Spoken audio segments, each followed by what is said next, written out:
Hello, Melisha. This is Catherine. Responding to your muddy point. I know that you have a muddy point regarding to aldol reaction and the reagent. You're trying to figure out if the sodium ethoxide and sodium hydride are the only two reagents that we can use for this type of reaction. So the first reaction is aldol addition. The product that we get is a beta hydroxy ketone. If the product that we get is a alpha beta unsaturated ketone, then that's our aldol condensation. So you asked about what reagent to use. Do we use sodium hydroxide or do we use sodium alkoxide? So for aldol reaction, but not Claisen condensation, aldol reaction, we're going to react with our enolate.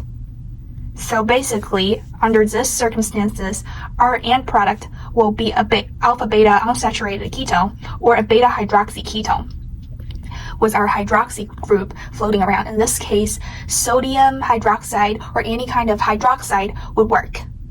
But as into our Claisen condensation, which our starting material is an ester enolate, we have to use a sodium alkoxide.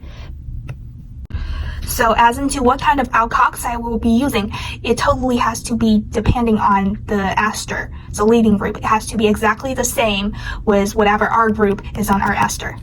So let's say that if we use hydroxide instead of alkoxide in our Claisen condensation, what would happen?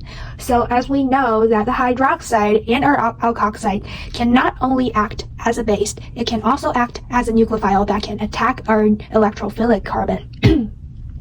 So here's a scenario of it acting as a nucleophile.